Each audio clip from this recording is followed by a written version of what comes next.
bạn từng ấy chụp số từการបងប្អូនមិត្តជាងយើងទាំងអស់គ្នាបាទអញ្ចឹងថ្ងៃនេះគឺខ្ញុំសូមបាទចែករំលែកនៅវីដេអូខ្លីមួយបាទតាក់ទងជាមួយនឹងការកកខ្នងក្រោយ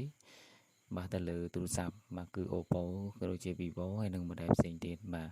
អញ្ចឹងកន្លងមកបងប្អូនយើងគាត់មានបញ្ហាច្រើនបាទតាក់ទងជាមួយនឹងការកកខ្នងក្រោយហ្នឹងបាទអញ្ចឹងតែយើងកកអត់ស្រួលបាទគឺវាមានបញ្ហាដាច់រលាត់ជាមួយនឹងទឹកថ្នាំទៅពេលអញ្ចឹងទៅក៏វាប៉ះពាល់ទៅដល់អារម្មណ៍ភ្ញៀវដែលគាត់យកទូរស័ព្ទមកឲ្យយើងជួសជុលដែរបាទអញ្ចឹងណាបាទភ្ញៀវខ្លះបាទគឺស្រួលនិយាយអត់អីទេបាទតែភ្ញៀវខ្លះដែលគាត់អត់សូវដឹងបាទគឺគាត់រករឿងយើងហើយអញ្ចឹងណាបាទអញ្ចឹងខ្ញុំក៏បាទសូមធ្វើការបង្ហាញជាមួយនឹង technique បាទនៃការកោះបន្តិចបន្តួចបាទទៅដល់បងប្អូនយើងអឺដើម្បីកោះខ្នងក្រោយទូរស័ព្ទទៅពេលយើងដូរអេក្រង់ឲ្យហ្នឹងឬក៏យើងជួសជុលអីផ្សេងហ្នឹងគឺវាមិនសូវមានបញ្ហាបាទអញ្ចឹងជាដំបូងបាទគឺយើងព្រមកម្ដៅនៅលើខ្នងក្រោយនឹងតិចមកបាទហើយ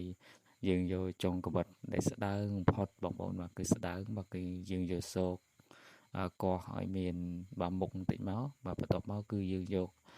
ប្រទេសដែកឬក៏ប្រទេសជ័របើសិនជាខ្ញុំបាទគឺខ្ញុំយកប្រទេសscreen ទៅពេលយើងបកអាកញ្ចក់ហ្នឹងហើយគឺយើងមានអាប្រទេសជ័រហ្នឹងមួយបាទអញ្ចឹងយើងយកអាហ្នឹងមកបាទ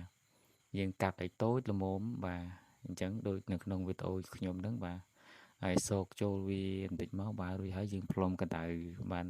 ផ្លុំកម្ដៅហើយយើងកោសម្ដងតិចម្ដងតិចបាទគឺថ្នមមកបងប្អូនបាទយើងមិនមែនធ្វើចង់លឿនពេកទេបងប្អូនបើធ្វើលឿនគឺដឹងតែខូចហើយបងប្អូនបាទអញ្ចឹងនេះក៏ជាវីដេអូមួយដែលខ្ញុំធ្វើទៅគឺឃើញថាវាជោគជ័យច្រើនបងប្អូនបាទអញ្ចឹងគឺខ្នងក្រោយដែលខ្ញុំកោះភាគច្រើនបាទគឺអត់សូវមានបញ្ហាទេបាទហើយសម្រាប់កម្ដៅគឺយើងបើកខ្ទង់ប្រហែលជា350ឬក៏400ក៏បានដែរបងប្អូនបាទខ្យល់អីយើងអាចដាក់10ឬក៏និយាយចំទៅ10ឬក៏5អីក៏បានដែរណាបាទសម្រាប់ខ្យល់អញ្ចឹងយើងផ្លុំមកហើយយើងកោសម្ដងតិចម្ដងតិចដូចវីដេអូដែលខ្ញុំបង្ហាញនឹងមកអញ្ចឹងគឺធានាថាខ្នងក្រោយទូរស័ព្ទនោះគឺអត់សូវមានបញ្ហាប្រហែលទេបងប្អូនបាទអញ្ចឹងនេះជាបទពិសោធន៍សម្រាប់ខ្ញុំអញ្ចឹងបើសិនបងប្អូនយើងមានបទពិសោធន៍អីផ្សេងទៀតអាចធ្វើតាមអ្វីដែលបងប្អូនមានទៅតែបើសិនជាបងប្អូនយើងមិនតន់មានទេអាចធ្វើតាមអ្វីដែលខ្ញុំបង្ហាញនឹងបានបាទអញ្ចឹងសម្រាប់វីដេអូនេះគឺសង្ឃឹមថាបងប្អូនយើងនឹងយកទៅអនុវត្តទាំងអស់គ្នាហើយយើងនឹងមានប្រសិទ្ធភាពហើយភ្ញៀវក៏អាចនឹងលេងរករឿងយើងផងដែរបាទហ្នឹងហើយបងប្អូនបាទសម្រាប់វីដេអូនេះគឺមានតែប៉ុណ្្នឹងទេព្រោះអីអឺ